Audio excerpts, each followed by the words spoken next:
a quick video on probably the largest problem facing the United States today, which nobody seems to talk about in this election. And I'm not sure you should listen to me on it because I have pretty strong feelings on it, but make your own feelings. I was asked yesterday by a Ukrainian here in the country working, and I like to work with them and talk with them, and I work with a lot of Russian speakers and lots of Ukrainians, lots of Russians. So I run into them quite a bit, and we speak quite a bit while we're, together. And his question was, why aren't you worried about the fact that Putin has been president for 20 years and there'll probably be another 10? Well, I said, how does that affect me at all? And how does it affect you as a Ukrainian? He says, well, he's a bad guy. He's ran that country 20 years. I said, well, we got a guy who's been in public service, if you want to call it that, for 50 freaking years. And what has he done for us? Nothing. If I agree that certain terms should be limited, but I also understand that our system is developed with three branches of government, and those three branches of government are the executive branch, the legislative branch, and the judicial branch. And the executive branch is limited to 2 terms of 4 years apiece.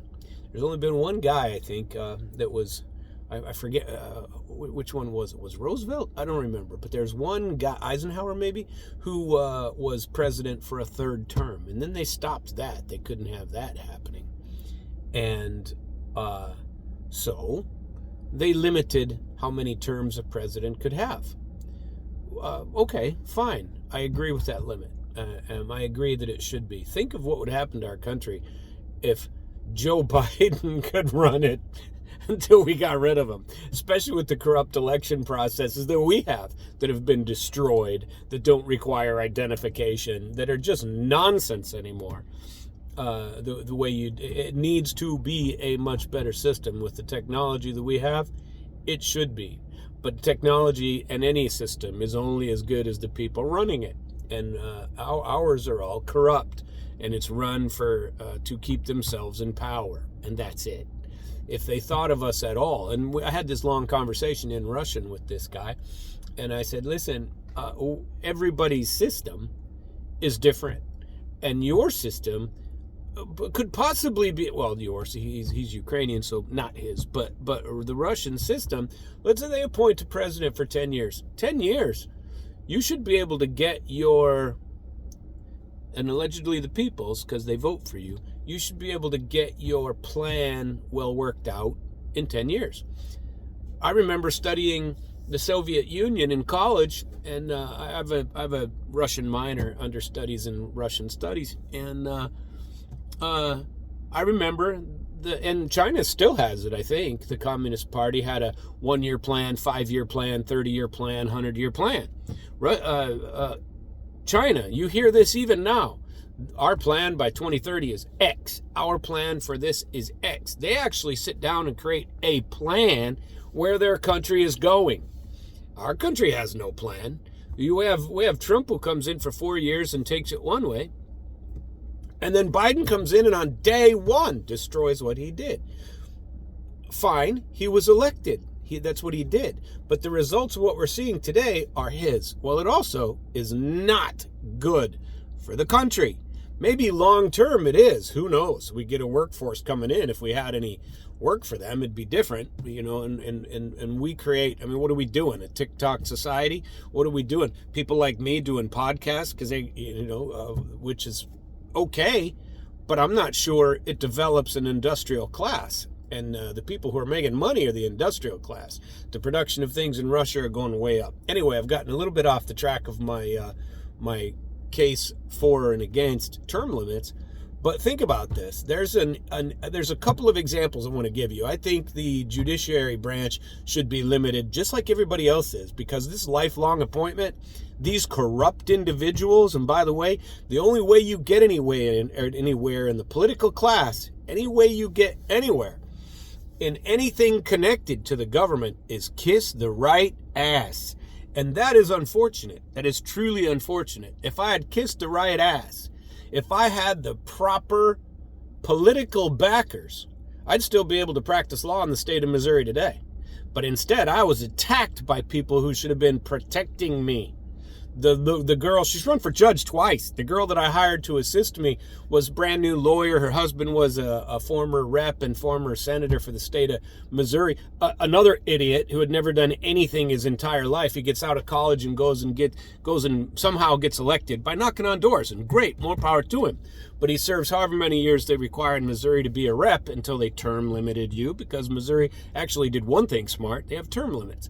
And so this guy was term limited, but guess what? He gets a pension for that. Then he goes and becomes as a representative. Then he becomes a senator. And he was a senator for however long that is, right? The guy's still never done a goddamn thing in his life. He never had a job. He didn't know what the hell he's doing. And on top of that, he was a moron to begin with. But he was funny. And he was a decent guy. It just, when you think of a guy like that running your country, you're going, oh my God, well, look what we've come. And I got some other stories about some other guys I used to run around with in Jefferson City, Missouri, which is a corrupt shithole of a city. And the people there it's run by a group of families. And if you bump up against them and you don't do what you're supposed to, they destroy you. And they have the power of the whole city, smallest state capital in the nation, and the most corrupt, in my opinion. They took me down, and you can read my story. I hope you do. But this term limit this podcast is about term limits. And I think the judiciary should be term limited. It's a crying shame. It's depressing to me that the system that I thought I fought for, and I was a true patriot, went through, would destroy me. And I'm not saying I'm the best guy on the planet. I'm not saying I didn't deserve some disciplining. But I'm not the criminal they make me out to be. And screw them if they really think so. Because you get to prove it. And the United States Supreme Court is just as bad as the rest of them, because they never even looked. If you're not aware of this as a lawyer, you should be, because they can tear you down unless you kiss their ass. So the unfortunate thing, they should teach a class in law school about proper ass kissing. So you shouldn't do it. I don't believe in kissing ass, or I wouldn't be where I am today. And if I kissed the right ass, I wouldn't be here. That's that. And I don't. And people like to pile on because that shows that they're on the right team. So as soon as somebody starts going down, everybody will jump on top of them. But if I went there and cried and said I had a drug problem, I don't, never had, said I had a drug problem, they would start crying and, oh, Jesus, see if we can help him through his problem. I didn't have a problem, so I had nothing to back up on. I might have been a bit administratively challenged, however you want to put it. I'm not going to justify the reasons I got disciplined. I accept all that. I don't agree with anything that happened after that in an effort to destroy me, and I would fight anybody verbally about any of that. And if you're a lawyer and you haven't watched this or checked out my story, you should, because it would scare the hell out of you and about what they do. Just learn to kiss the proper ass. Do your thing. Talk to the right morons at the disciplinary council. Of course, if you're a big firm, you don't have to worry about any of that. They'll never touch you. They only go after the small fish, those who are easy targets, like I was. And I think it's just wrong that the system is based on it. They don't go after government lawyers, and the government lawyers are equally as corrupt as everybody else, as all the judges. If you want to talk about a judge that's corrupt, you just go to the Western District of Missouri. You want to hear a story about a corrupt guy?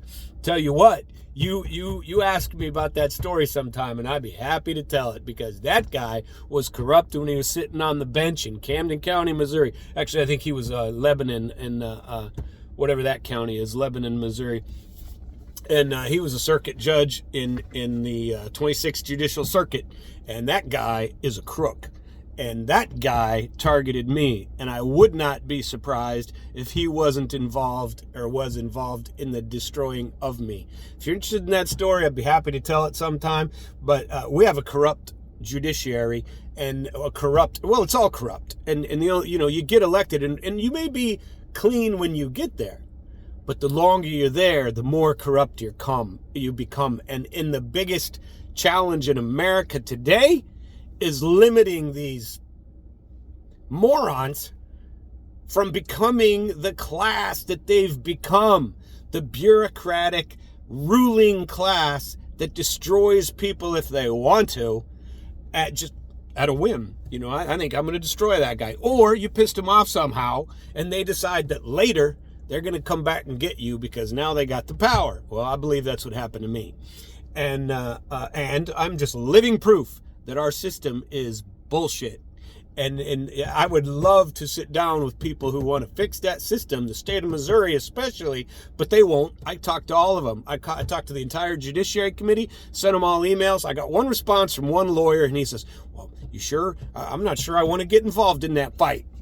Yep, he sure don't, because then the bar would go after him and destroy him. The most corrupt system, the strongest system in Missouri is not the class that's supposed to be. It's the Missouri bar who appoints all these judges. If you want to look at that what do they call it? The non-political appointment system for judges, that came about in the 1930s and 40s because of unions that were fighting from the east and the west, Kansas City and St. Louis, fighting in the east and west to appoint, to support whoever's going to be the governor and run the state, right? And they started fighting about that. So the Missouri bar came up with this beautiful nonpartisan plan. 3 lawyers appointed by the bar and 3 private individuals also appointed by the governor and by, politically appointed, get together. Well, if you got 3 lawyers in a room and 3 probably other lawyers that are appointed by the governor because he wants to do it, who are they going to get? They're going to get the people who have never done a damn thing. All the people who are appointed as judges are people who can't make it as lawyers. They can't make it as lawyers. They don't start their own firms. They don't do those things. They politically kiss ass. Because if you're a prosecutor, because even if you're a public defender sometimes, although those guys I honor quite a bit, they are overburdened and overworked and don't get any money. Tell me that a system that pays a public defender $30,000 and a brand new prosecutor $60,000 is a fair system. It just isn't. They both work for the same entity, the government. They should both get the same money as a starting lawyer. But we put 10 million cases on this poor sap who becomes a public defender, and the guy who's a prosecutor gets a cushy office and a cushy job, doesn't have to do much. It's easy to be a criminal prosecutor. That is simple. Do I charge him or do I not charge him? That's it. And they make the decision of whether they charge you. They can destroy you, and they learn that lesson as they go up. Somebody needs to limit these people, and term limits are quite important, and nobody discusses them. And I don't know why. And why shouldn't we limit the judiciary? I understand the reasons they give to you in the socialist education system, where they say, well, they actually temper the executive branch and temper and rule upon the legislative branch. They cause balance between the 3 because they are appointed for life. And nobody can touch them. So they can that way they can make their political decisions and ignore cases like Sam Trapp's case that is actually quite important. And they didn't even look at it. My case was destroyed before it ever got there because no clerk is ever going to let it get to a judge. And those judges, they get, what do they get? 1,200 cases a session, and they look at about 3% of them. They don't read those things. And if they do, they make a political decision as to whether this is something they're going to hear or not. They don't even have to rule on the issues presented. They just say, we're not going to do that. That is the bullshit of our system and the corrupt nature of our system, because they just don't have to read it. Well, we choose not to. We're judges. We're high and lofty. You're not high and lofty if you didn't read the case of Samuel Trapp and look at it and go, what happened to this poor sap is wrong, and we need to fix it. You can't accuse people of crimes with no proof, no nothing. You couldn't do it in any other system. Why am I okay to be a person of good moral character as a broker in both Florida and in Missouri, but I'm not moral enough or of good character enough to be a lawyer because some people in a room without my participation got to claim that I'm a crook. Well, you're going to call me a crook, you better do it to my face. And they never did. Nobody did. They just decided I'm a crook, put it out. My daughter doesn't talk to me anymore because I'm a crook. And they told her I was a crook, that I stole everything from my clients. I didn't steal a goddamn thing from any client ever.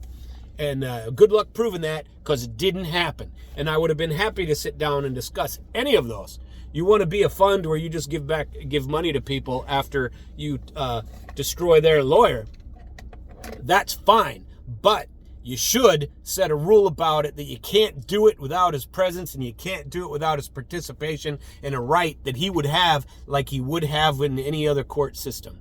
The only system in America is that against lawyers that you want to destroy. And I've been destroyed, so I know this. And I hope you enjoyed this video. Anybody ever want to talk about this, I'd be happy to go forward and talk about this all the way, because the Supreme Court is just as bad as the rest of them if they did not read this case. And, you know, I don't know, maybe I'm an offensive person. Maybe I'm a person that